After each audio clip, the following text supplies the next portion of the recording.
अस्सलामु अलैकुम वरहमतुल्लाहि वबरकातुहू। मैं मीम अलिफ शेख मुआविन मुअल्लिम ज़िला परिषद उर्दू प्राइमरी व हाई स्कूल तेर ज़िला उस्मानाबाद। अज़ीज़ तलबा, आज हम उर्दू बाल भारती 8वीं जमात की किताब से हिस्से नज़्म से सबक नंबर 4 जिसका उन्वान है फूल की फ़रियाद, जो कि एक नज़्म है और जिसके शायर हैं शौक़ क़ुदवाई।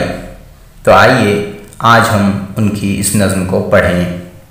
इससे पहले कि हम नज़्म तरन्नुम से पेश करें, पहली बात और जान पहचान के उन्वान से कुछ जान लेते हैं।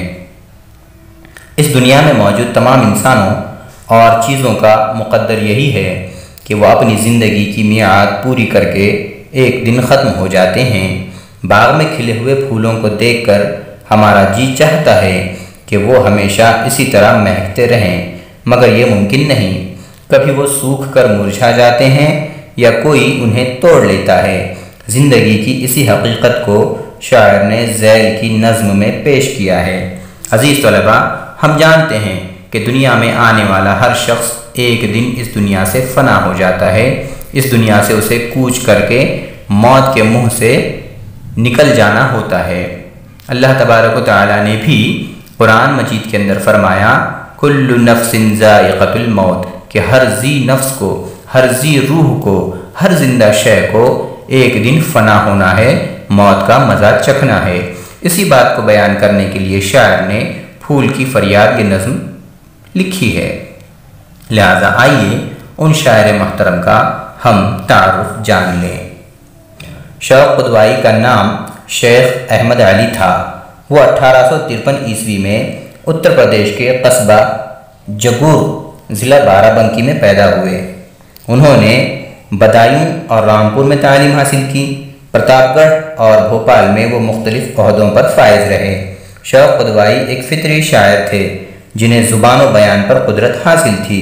उन्होंने ज़्यादातर मसनवियाँ लिखीं जिनमें कुदरती मनाज़िर बहुत उम्दगी से बयान किए हैं। 1928 ईस्वी में उनका इंतकाल हुआ। तो अज़ीज़ तलबा, ये था शौक़ क़ुदवाई साहब का तारुफ जो अभी हमने आपके सामने पेश किया।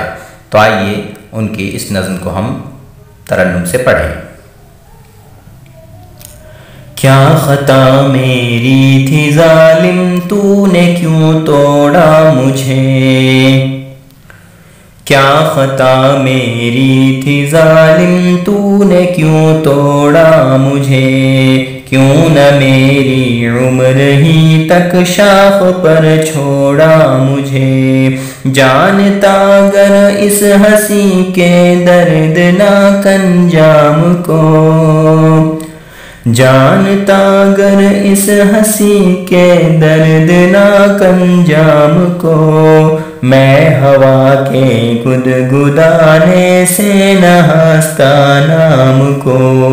मैं हवा के गुदगुदाने से न हंसता नाम को। शाख ने आगोश में किस लुत्फ से पाला मुझे। शाख ने आगोश में किस लुत्फ से पाला मुझे। तूने मलने के लिए बिस्तर पे डाला मुझे। तूने मलने के लिए बिस्तर पे डाला मुझे।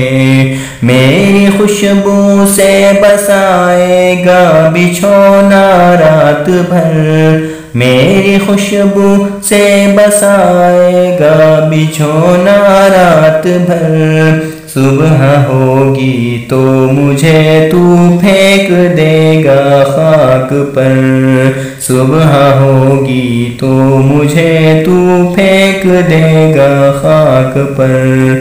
पत्तियाँ उड़ती फिरेंगी मुंतशिर हो जाएंगी। पत्तियाँ उड़ती फिरेंगी मुंतशिर हो जाएगी। रफ्ता रफ्ता खाक में मिल जाएगी, खो जाएगी। रफ्ता रफ्ता खाक में मिल जाएगी, खो जाएगी। तूने मेरी जान ली दम भर की जीनत के लिए। तूने मेरी जान ली दम भर की जीनत के लिए, की जफा मुझ पर फ़कत थोड़ी सी फरहत के लिए, की जफा मुझ पर फ़कत थोड़ी सी फरहत के लिए।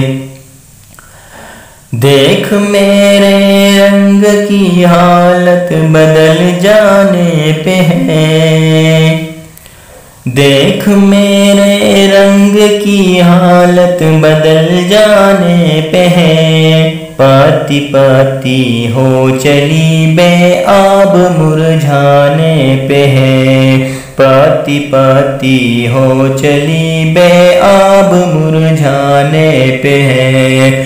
जिसकी रौनक था मैं बेरौनक वो डाली हो गई, जिसकी रौनक था मैं बेरौनक वो डाली हो गई। हैफ है बच्चे से माँ की गोद खाली हो गई, हैफ है बच्चे से माँ की गोद खाली हो गई। तितलियाँ बेचैन होंगी जब न मुझको पाएंगी, तितलियाँ बेचैन होंगी जब न मुझको पाएंगी। गम से भंवरे रोएंगे और बुलबुलें चिल्लाएंगी, गम से भंवरे रोएंगे और बुलबुलें चिल्लाएंगी। महर कहता है मेरी किरणों की सब मेहनत गई, महर कहता है मेरी किरणों की सब मेहनत गई। माह को गम है कि मेरी दी हुई रंगत गई, माह को गम है कि मेरी दी हुई रंगत गई। दीदाए हैरां है क्यारी बाग़बा के दिल पे दाग, दीदाए हैरां है क्यारी बाग़बा के दिल पे दाग। शाख कहती है कि है गुल हुआ मेरा चराग, शाख कहती है कि है गुल हुआ मेरा चराग। मैं भी फानी तू भी फानी सब है फानी दहर में, मैं भी फानी तू भी फानी सब है फानी दहर में। एक क़यामत है मगर मरगे जवानी दहर में, एक क़यामत है मगर मरगे जवानी दहर में। क्या ख़ता मेरी थी ज़ालिम तूने क्यों तोड़ा मुझे, क्यों न मेरी उम्र ही तक शाख पर छोड़ा मुझे। तो अज़ीज़ तलबा, ये थी नज़्म जो हमने तरन्नुम से आपके सामने पेश की। तो आइए अब हम एक एक शेर पढ़कर उसकी मुख्तसर सी तशरीह किए देते हैं। पहला शेर देखें। क्या ख़ता मेरी थी ज़ालिम तूने क्यों तोड़ा मुझे, क्यों न मेरी उम्र ही तक शाख पर छोड़ा मुझे।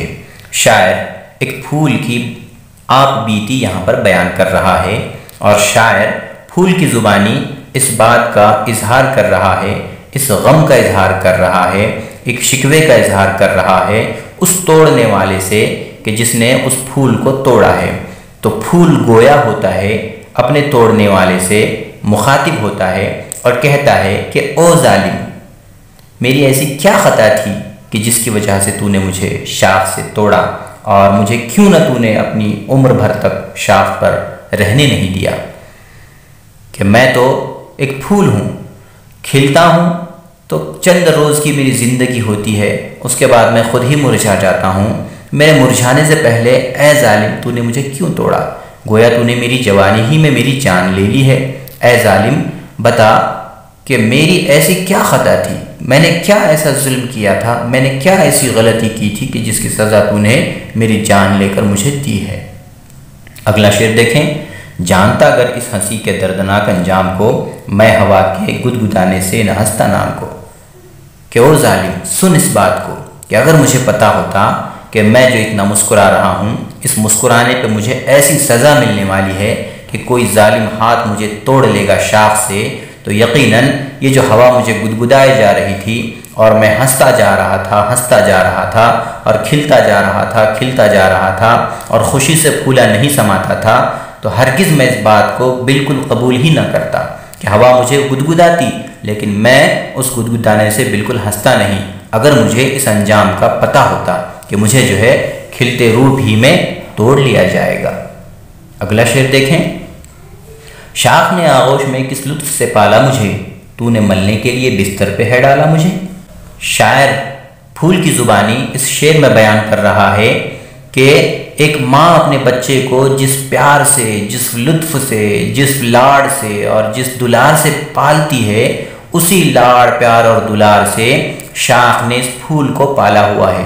फूल गोया हो रहा है कि ओ जालिम, सुन इस बात को कि इस डाली ने, इस शाख ने मुझे इस तरह पाला है जिस तरह कोई माँ अपने बच्चे को पालती है, लेकिन तूने क्या किया, तूने तो मुझे तोड़कर अपने बिस्तर पे लाके डाल दिया ताकि तू मेरे इन नर्म नर्म पंखड़ियों के ऊपर आराम कर सके, सो सके। लिहाजा तूने अपना बिस्तर सजाने के लिए मुझे अपनी माँ की आगोश से जुदा कर दिया। अगला शेर देखें। मेरी खुशबू से बसाएगा बिछोना रात भर, सुबह होगी तो मुझे तू फेंक देगा खाक पर। अरे ओ जालिम, तूने मुझे शाख से लाकर बिस्तर पे जो डाल दिया है, तोड़कर अपना बिस्तर सजा लिया है और मुझे जो है अपने बिस्तर पे बिखेर दिया है, तो रात भर तो अपनी तू नींद के आगोश में मेरी खुशबू के ज़रिए से खोया रहेगा, सोया रहेगा और मुझे मसलता रहेगा और मैं जो है दब के मारा जाऊंगा, मसला जाऊंगा, कुचला जाऊंगा। और फिर होगा क्या कि रात भर तू जो है अपनी सुकून की नींद खुशबुओं के अंदर बिता कर बसर करके जब सुबह होगी तो मुझे कूड़ादान के अंदर तू फेंक देगा, कचरे के ढेर में मुझे फेंक देगा और फिर मेरी दुर्गत क्या होगी। अगले शेर में शायर बयान कर रहा है। पत्तियाँ उड़ती फिरेंगी, मुंतशिर हो जाएंगी, रफ्ता रफ्ता खाक में मिल जाएंगी, खो जाएंगी। उसके बाद मेरा हशर क्या होगा कि मेरी पत्तियाँ उड़ती फिरेंगी, बिखर जाएंगी, मुंतशिर हो जाएंगी, चारों तरफ फैल जाएंगी, धूल मिट्टी में पलीत हो जाएंगी और रफ्ता रफ्ता धीरे धीरे मेरी पत्तियाँ खाक में मिल जाएंगी, मलियाँ मेट हो जाएंगी, मिट्टी में तब्दील हो जाएंगी। अगला शेर देखें। तूने मेरी जान ली दम भर की जीनत के लिए, की जफा मुझ पर फ़कत थोड़ी सी फरहत के लिए। अरे ओ नादान, ओ जालिम, ओ बेरहम, तूने थोड़ी सी खुशी के लिए मुझ जैसे मासूम की जान ले ली है, थोड़ी सी जीनत के लिए, थोड़ी सी फरहत के लिए, थोड़ी सी खुशी के लिए मुझ जैसे हसीन, खुश और खुर्रम फूल की और मेरी मुस्कुराहटों की जान ली है। मेरी मुस्कुराहटों का तूने गला घोंट लिया है। किस लिए? तो बस थोड़ी देर की जीनत और थोड़ी देर की खूबसूरती और थोड़ी देर की खुशी के लिए तूने जो है मुझ पर इतना बड़ा जुल्म किया कि मेरी जान ही तूने ले ली। आगे देखें। देख मेरे रंग की हालत बदल जाने पे है, पत्ती पत्ती हो चली बेआब मुरझाने पे है। फूल कह रहा है उस तोड़ने वाले से कि अरे ओ तोड़ने वाले, देख तूने तो तोड़ के इतना बड़ा जुल्म किया है कि इस जुल्म का इजाला कभी नहीं हो सकता। अब जब तूने मुझे तोड़ ही लिया है तो ज़रा मेरे रंग को भी देख के धीरे धीरे मेरा रंग बदल रहा है, फीका पड़ रहा है और मेरी पत्तियाँ अब जो रंगीन थी बेआब हुई जा रही हैं कि फीकी पड़ रही हैं, मुरझा रही हैं और मेरे चेहरे पर अब मुरझाने के आसार नज़र आ रहे हैं। और देख नादान, मेरी हंसती खेलती ज़िंदगी को तूने उजाड़ दिया है और मेरी सूरत पे तूने आज गम जो है तारी कर दिया है। अगला शेर देखें। जिसकी रौनक था मैं बेरौनक वो डाली हो गई, हैफ है बच्चे से माँ की गोद खाली हो गई। शायर फूल की ज़ुबानी कह रहा है कि ओ तोड़ने वाले, देख जिस डाली पे मैं हुआ करता था वो डाली को ज़रा देख तो सही, कैसी बेरौनक हो गई है वो। जिस डाली पे मैं झूला करता था, हलकोरे भरा करता था, हिचकोरे लिया करता था, उस डाली को ज़रा देख तो सही कि वो डाली अब कैसी बेरौनक हो गई है। अफसोस है, अफसोस है, सद अफसोस है कि तूने एक माँ की गोद को खाली कर दिया है। कि जिस तरह एक माँ की गोद से उसका बच्चा छीन लिया जाए तो माँ की हालत और दुर्गत कैसी हो जाती है, बिल्कुल उसी तरह तूने मेरी डाली की गोद को सूना कर दिया है। तूने मुझे उस डाली से तोड़कर उस डाली की गोद को खाली कर दिया है। तितलियाँ बेचैन होंगी जब न मुझको पाएंगी, गम से भंवरे रोएंगे और बुलबुलें चिल्लाएंगी। अरे ओ नादान, जो तूने मुझे तोड़ा है, तूने तोड़कर इतना बड़ा गुनाह किया है कि कितने लोगों की आहें तुझे लगेंगी कि जब तितलियाँ मुझे मिलने आया करेंगी, मुझ पर बैठकर मंडरा कर जो है लुत्फ़ अंदोज़ होने के लिए आया करेंगी, तो मुझे ना पाकर कितनी बेचैन हो जाएंगी। और जब भंवरे आएंगे गुनगुनाने, अपना गीत सुनाने के लिए, और वो मुझे न पाएंगे तो वो भी कितने बेचैन और परेशान हो जाएंगे। और बुलबुलें जो मुझे देखकर गाने सुनाया करती थी चमन भर के अंदर, एक तरह का रस अपने मधुर सुरीले गीत के ज़रिए से एक रस घोल दिया करती थी, अब वो बुलबुल भी उदास हो जाएगी और गम के मारे, दर्द के मारे, उदासी के मारे चिल्लाने लगेंगी। और सारों का लुत्फ़ जो है तूने बिल्कुल किरकिरा कर दिया है, सारों का लुत्फ़ जो है तूने छीन लिया है, सारों की ज़िंदगी का सुकून तूने छीन लिया है कि तितलियाँ परेशान और हैरान हो जाएंगी, भंवरे रोएंगे, चिल्लाएंगे और बुलबुलें भी जो है गम के मारे चिल्ला उठेंगी। आगे देखें, महर कहता है मेरी किरणों की सब मेहनत गई, माह को गम है कि मेरी दी हुई रंगत गई। सूरज और चाँद जो कि नबातात और जमादात की ज़िंदगी के लिए एक तरह की एनर्जी सप्लाई करती हैं, एक तरह की ताकत और तवानाई जो है मुहैया करते हैं, तो सूरज भी ये सोचकर हैरान और परेशान हो जाएगा और रंजीदा और अफसरदा हो जाएगा कि मैंने जो मेहनत की थी कि इस पौधे को ग़िज़ा मुहैया कराने में, जो कि शुआई तरकीब के ज़रिए से ग़िज़ा जो है पौधे तैयार करते हैं और फूलों में जान पड़ती है और फूल खिलते हैं और उनसे फल जो है वजूद में आते हैं, तो ये सारी की सारी मेहनत सूरज की किरणों की होती है, सूरज की शुआओं की होती है, धूप की होती है। लिहाजा सूरज भी अपने आप पर जो है पछताएगा कि मेरी जो इतनी मेहनत थी वो सारी की सारी रायगा चली गई।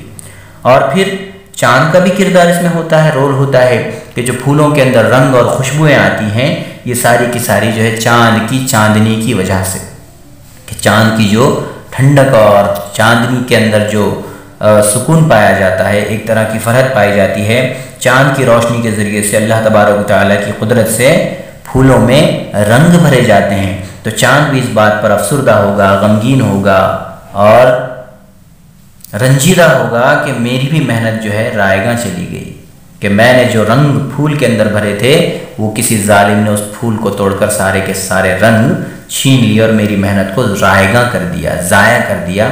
इस तरह से चाँद और सूरज दोनों के दोनों जो है रंजीदा, अफसरदा और परेशान होंगे और अपनी मेहनत को रायगा जाने का अफसोस कर रहे होंगे।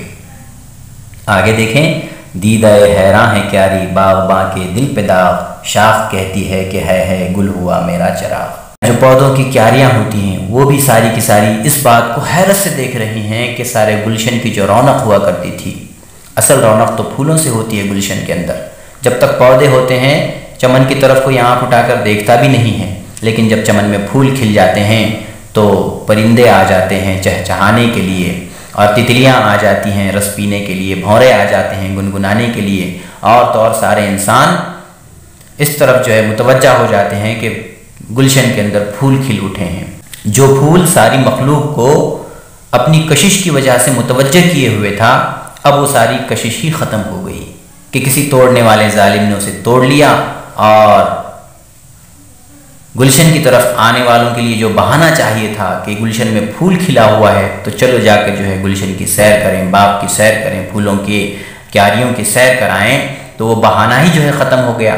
लिहाजा क्यारी भी जो है हैरत ज़दा है और अपनी आँखों में हैरत लिए हुए देख रही है, तक रही है कि क्या हुआ। बाग़बां के दिल पे एक तरह का दाग लग गया कि जिस बाग़बां ने, जिस माली ने इस क्यारी की हिफाजत की थी, इसका रख रखाव किया था, इस पौधे को पानी डाला था और फूल खिलने तक के मौसम का इंतज़ार किया था, उस बाग़बां के दिल पर एक करारा जो है दाग लगा है कि उस दाग को कभी धोया नहीं जा सकता, कि सारी की सारी बाग़बां की मेहनत इस फूल के खिलने पे रंग लाई थी कि किसी ने जो है फूल को तोड़कर उस सारी मेहनत के ऊपर पानी फेर दिया और दोबारा से जो है गुलशन को उजाड़ दिया। और फिर शाख कहती है मेरे चमन का जो सितारा था, मेरे चमन की रोशनी जो चराग था, मेरा चराग ही आज गुल हो गया है। कि जिस तरह एक माँ के लिए उसका बेटा एक चराग की मानिंद होता है, उसी तरह से एक क्यारी के लिए, एक शाख के लिए फूल एक बच्चे की मानिंद होता है। लिहाजा शाख और क्यारी ये सारे के सारे जो है आज बेसहारा हो गए हैं अपने चांद जैसे फूल को, और अपने घर के चिराग को गोया खोकर वो जो है आज बेबस और लाचार नज़र आ रहे हैं। मैं भी फ़ानी, तू भी फ़ानी, सब हैं फ़ानी दहर में, एक क़यामत है मगर मरगे जवानी तहर में। आखिर में जो है शायर फूल की ज़ुबानी कह रहा है कि ओ तोड़ने वाले सुन, इस दुनिया में मैं भी फ़ना होने के लिए आया था और तू भी फ़ना होने के लिए आया है, लेकिन इंसान का जब वक्त होता है तब फ़ना होने में कोई उसे गम ज़्यादा महसूस नहीं होता, लेकिन वक्त से पहले जाने में हर एक को गम महसूस होता है कि जवानी में कोई मरना नहीं चाहता। लिहाजा जवानी की मौत एक बड़ा सदमा होती है उस मरने वाले के लिए भी, और उस मरने वाले के घर वालों के लिए भी, उसके माँ बाप के लिए भी, उसके दोस्त अहबाब के लिए भी और समाज के लिए भी। जवानी की मौत एक बड़ा सदमा और एक बड़ा घाटे का सौदा हुआ करता है। तो ओ नादान, तूने मुझे जवानी ही में मार डाला कि मेरे अब तो ये खिलने के दिन थे, फूलों और कलियों से बातें करने के दिन थे, तितलियों और भौरों से मिलने जुलने के दिन थे, लेकिन इन दिनों में जो कि मेरे फ़रहतो शादमानी के अय्याम थे, इन दिनों में तूने मुझे मौत के गड़े में पहुंचाकर बड़ा ही जुल्म किया है। लिहाजा जवानी की मौत तूने मुझे दे दी, लिहाजा ये सबसे बड़ा जुल्म है। मरना तो हर एक को बहरे कैफ है ही, लेकिन मौत से पहले मरना कोई नहीं चाहता। लिहाजा मौत से पहले मर जाना ये एक बहुत बड़ा नुकसान होता है। लिहाजा इस नज़्म के अंदर हमने इस बात को सीखा है कि बेजा किसी पर जुल्म करना, बिला वजह किसी को सताना, किसी को परेशान करना वाकई कितना बड़ा जुर्म है, और उस जुर्म की पादाश में इंसान कितना बड़ा जालिम कहलाता है। लिहाजा इस चीज़ को हम समझें कि समाज के अंदर हमारी वजह से किसी को नुकसान न पहुँचे, किसी पर जुल्म न हो, किसी पर ज़्यादती न हो। ये दर्स जो है हमें इस नज़्म के ज़रिए से शौक़ खुदवाई साहब ने देने की कोशिश की है। लिहाजा हम अज़ीज़ तलबा से उम्मीद करते हैं कि ये नज़्म उनके अच्छी तरह से ज़हन नशीन हो गई होगी। लिहाजा इस नज़्म के मानी व इशारात को भी आप ज़हन नशीन करें, और आखिर में दी हुई जो मशक़ी सरगर्मियाँ हैं उनको भी हल करें। इस उम्मीद के साथ आज आपसे विदा लेते हैं। इंशाअल्लाह फिर मुलाकात होगी अगले वीडियो में किसी दूसरे मौजू पर। तब तक के लिए अल्लाह हाफ़िज़। अस्सलामु अलैकुम व रहमतुल्लाहि व बरकातुहू।